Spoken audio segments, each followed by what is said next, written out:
Tonight, President Trump just pulled off something once thought impossible, and the nation and the world are a safer place. For the first time in decades, we now have a clear path and committed coalition of partners to achieve a true, lasting peace in the Middle East. Take a look.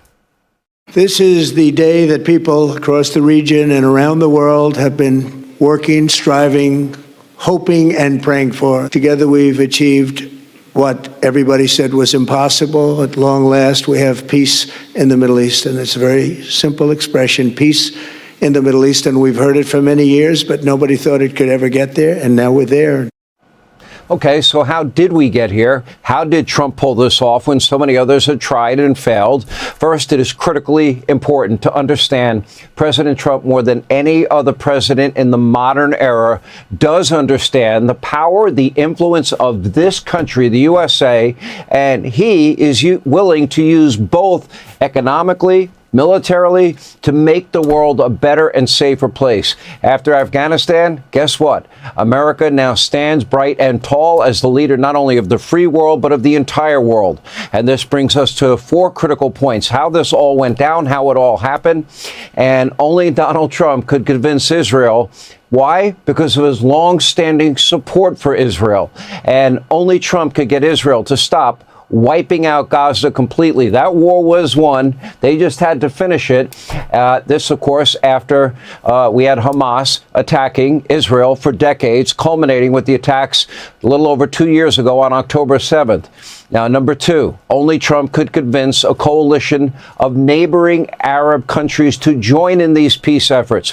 Why? Because after decades, many of these countries, most of these countries, wanted nothing to do with any solution, and he was able to forge deep alliances with countries. Why? Because they trusted him. They respected him. He built up real and meaningful relationships with all of them. Number 3, you cannot underestimate the impact of Donald Trump sticking to his promise. Iran cannot have nuclear weapons, and then taking out the Iranian nuclear sites. The world knows that President Trump does not make idle threats. And this he has proven with the Trump doctrine over and over and over again. And more recently gave Iran 50 days, choose peace. They said no. On day 51, Israel got the green light. They attacked Iran's ballistic missile sites, their air defense systems, and then we took out their nuclear facilities. Well, he gave them the choice for peace. They rejected it.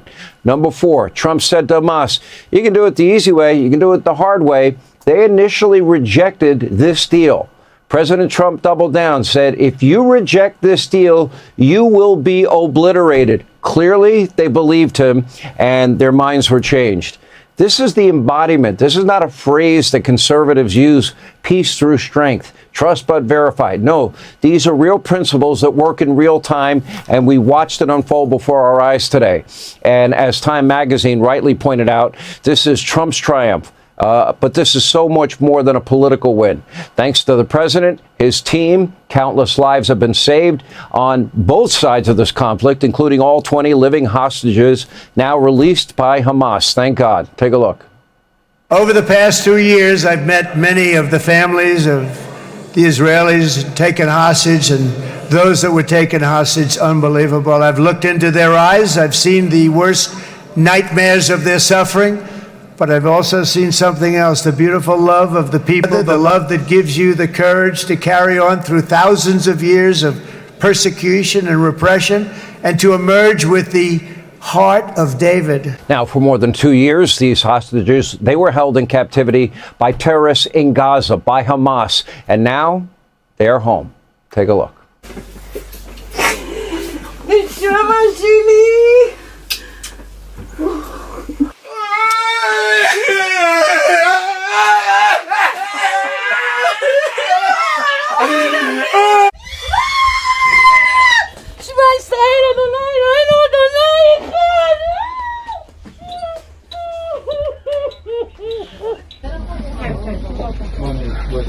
Shema Yisrael, Adonai Eloheinu, Adonai Echad, Baruch Ata Adonai Eloheinu melech haolam, שהחיינו וקיימנו והגיענו לזמן הזה.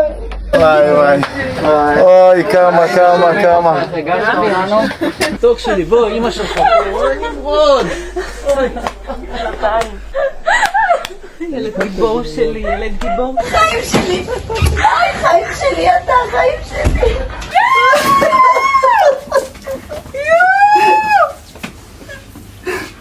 ברוך אתה אדוני אלוהינו מלך העולם שהחיינו וקיימנו והגיענו לזמן הזה.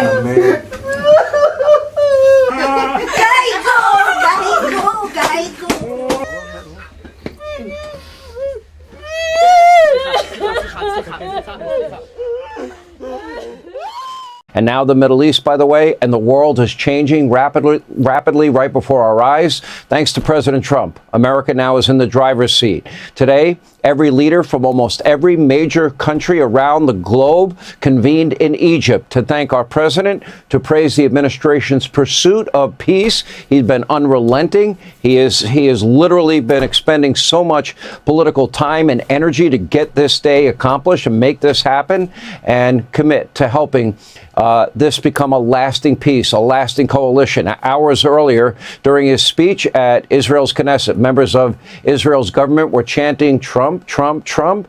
Some were even wearing red MAGA hats. Take a look. I love Israel. I'm with you all the way. You will be bigger, better, stronger, and more loving than ever before. Thank you very much. God bless you. God bless the United States of America, and God bless the Middle East. Thank you, everybody. Good luck. Thank you very much. Thank you.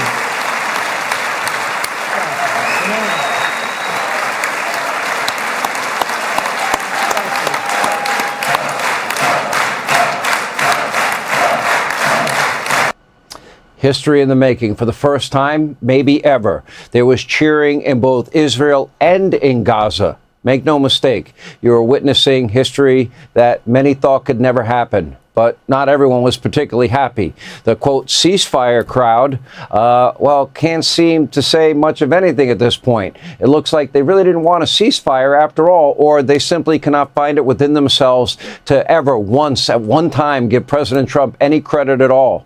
Meanwhile, Joe Biden's dumb, incompetent former Secretary of State, the architect of the Afghanistan withdrawal, Tony Blinken, actually took credit for this deal, posting on X that he was glad that President Trump adopted the Biden plan for peace, which is like the most laughable post I've ever seen. Remember, Obama and Biden. Remember their Iranian nuclear deal? Remember they dumped, cash and other currencies and cargo planes on the tarmacs for the mullahs to foment more terror around the world? That was not exactly a peace plan. And that deal would have allowed the Iranians to become a nuclear superpower. And hate never stops. The rhetoric was even worse from a former MSDNC host who wrote and then deleted a tweet calling the war in Gaza worse than the Holocaust. Again, for some on the left, peace was never the goal. But for President Trump, peace was always on his mind. And despite the haters and those that doubt, he got it done. That's great for the world, great for Israel, great for the Middle East.